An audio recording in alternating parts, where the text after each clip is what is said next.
Hey everybody, today I'm going to be comparing two very similar racing games by the same designer and letting you guys know what I think of them, and also letting you guys know which one I would choose if I had to. Now the games I'm talking about are Flam Rouge, which is of course a racing game based on the Tour de France, and also Heat Pedal to the Metal, which is the newer design of the two, very popular at the moment, and this is based on the kind of early days of Formula One. Now before I get into my very informal chat on these games, I want to give a shout out to the show's sponsor, KIENDA.co.uk, who are my go-to online retailer when it comes to purchasing board games here in the UK. And if you use my link in the show notes or the QR code, then you can get 5% off your first order.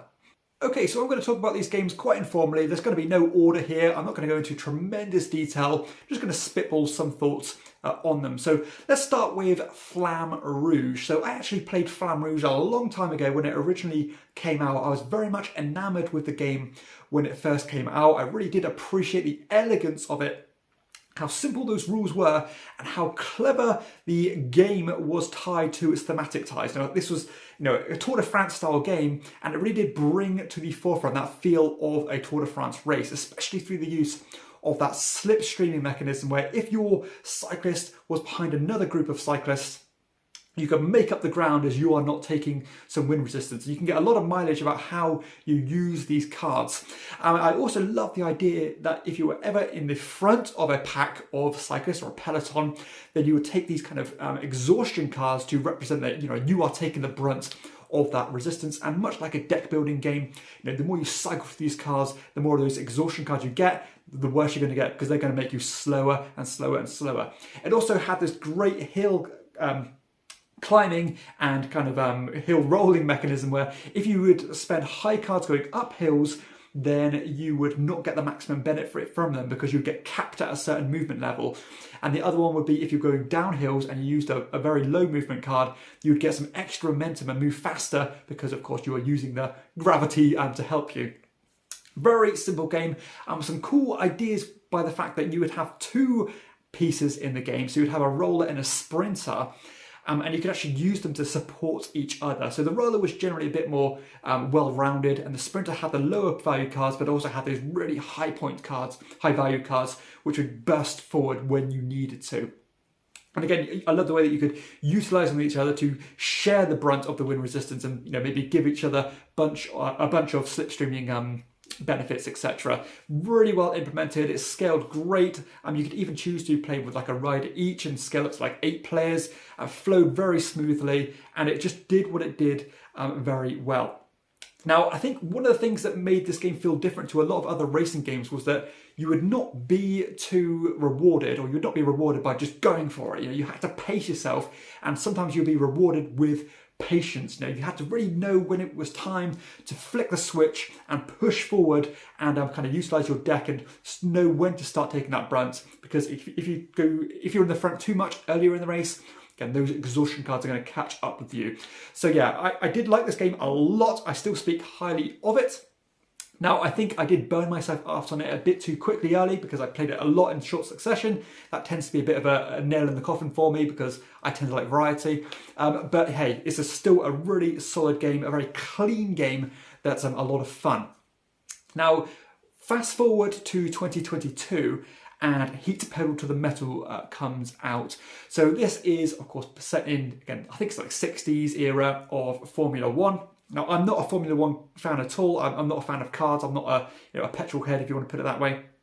But it did share a lot of DNA with Flam Rouge, especially through the card cycling system, as you'd have a bunch of different cards, different numbers on them, and know when to play them. Now, the trick on this one was the fact that rather than having the hills and the multi-slipstreaming system, you would have to, or much like the Formula One race, you'd have to time your corners carefully, not go around them too quickly, etc.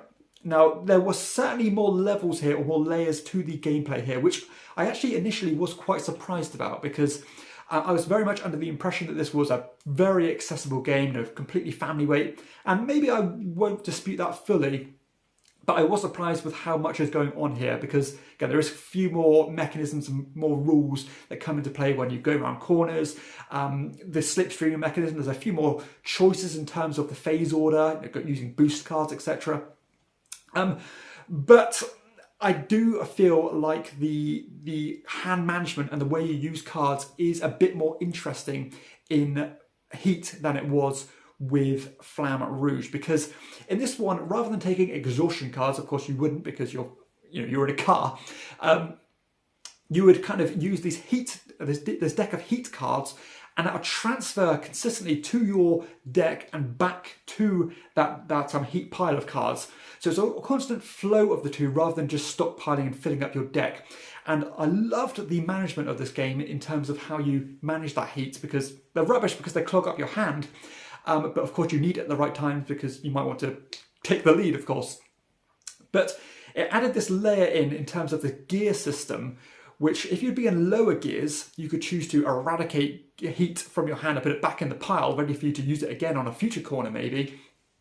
But at the same time, it would mean that you could play fewer cards in terms of the speed you're going. Now, sometimes that could be good because if you're going around a really tight corner, then you want to go in that low gear and only play one card so you don't take too much heat in terms of overspilling.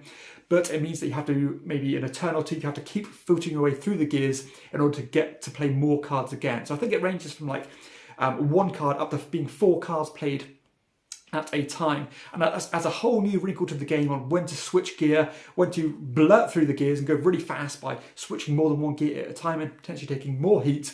Yeah, a really cool system there. Initially, I was thinking that there's too much going on here for a simple family weight game. I think I like the crispness and the more cleaner version of Flam Rouge. Now, that was after my first game of Heat.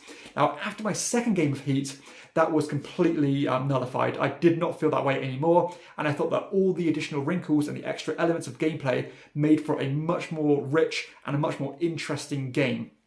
And that's not to downplay Flam Rouge, because I think that's very clever. And I think a big portion of that is because in Flam Rouge, it would kind of be a bit going through the motions until it was time to, again, flip that switch and go for the kill.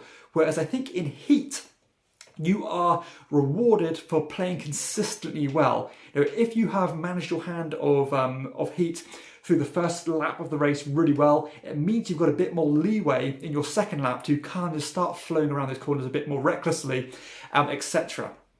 So I do think that you are more consistently rewarded for better play rather than just kind of going on a gut reaction and going for the kill like you are in Flam Rouge. I also am really appreciative of the fact that Heat managed to maintain that slipstreaming mechanism, which I think is one of the unique things about this series of games. Still did it really well. If you land one space behind somebody, you can slipstream right around them and then benefit from that. And there's even wrinkles to the game with how you use that and utilize that going around corners, because you can get a lot of mileage should you time things and predict the movement of other players. So yeah, there's actually some really cool little tactical tricks you could do here that you probably need to play the game to find out how it works. Now, I must say, I think that sometimes it feels like Heat went on a little bit too long. If you're playing like a shorter map, you have to play like 3 laps. Bigger maps, you normally play 2. I must admit, normally 3/4 of the way through the race, I'm ready for it to finish, or maybe even before that. But it's kind of a double-edged sword, because going back to that idea of your first lap really being important for your second lap, it means that if you wanted to play just 1 lap in total, you're not going to get that full reward of playing well. You can kind of maybe wing it a bit more, and it can be a little bit more swingy, rather than, again, being rewarded for playing well consistently, which again goes hand in hand with how long the game is. So sadly, I think you can't have one without the other. And I was also a little bit concerned about this idea of drafting cards at the start of the game, because Heat actually adds in these modules where you can do this draft pre-race, which will give you unique cards for your deck. Now, these unique cards might be things such as being versatile in terms of going really fast or really slow on a certain card. You can choose how to use it. Ones that will let you get rid of heat even if you're in a high gear, etc. Now, I thought that might be a bit imbalanced in terms of people who've played the game loads, knowing which cards to go for, which are the best. And I was another example of me being really wrong. I think the actual drafting added loads to the gameplay, and I thought they were really cool when these cards came into your deck and then when to use them, when to hold on to them, then when to discard them, ready for them to come out again. Added another little wrinkle and nuance to the gameplay. So again, I was expecting not to like that part, and I was wrong. So yeah, I was pleasantly surprised by that. And I must admit, I actually did like the fact that you only ever have one car in Heat. Because although I like, and I thematically get the idea of you piggybacking off yourself in terms of Slipstreaming and Flam Rouge by having 2 races, in this one you only have to take ownership of one car, which for me, it made you feel a little bit more invested and keeps it a little bit more simple. So yeah, that's it really. I mean, again, all my concerns about Heat after that initial teach were quickly, bled away and were alleviated. And I left the game feeling quite a fan of Heat actually, despite me not thinking I would, because generally family weight style games while I like them and I enjoy them, I find that my enjoyment of them goes pretty quickly. Now, I'm not going to say that Heat is going to be my favourite game ever, but it's definitely one of those games that I can certainly objectively see that this game has been really well thought of, very well designed. It's simple enough to get into. You can edit a few things out if you're playing with maybe people who don't want those excessive things, or you can just add a little bit extra if you want to play a slightly more complex version of it. But again, the actual choices you make are a bit more consistent and a bit more... I think it gives you a bit more autonomy and makes you take ownership a bit more than Flam Rouge does. So I actually think these are both fantastic racing games. I definitely both put them in a top 10 list, for example. But I actually think, and this is much to my surprise, I think that Heat has replaced Flam Rouge for me, and I was not expecting to say that. I was quite impressed actually with the way that Heat was put together. So that's it really. It's been a bit of a rambling video. I apologise for that, but hopefully that's given you a bit of value as to what I think of these games. If you have enjoyed the video, please be sure to hit like and subscribe to my channel. And for everybody else, I'll see you next time on Chairman of the Board. Bye bye.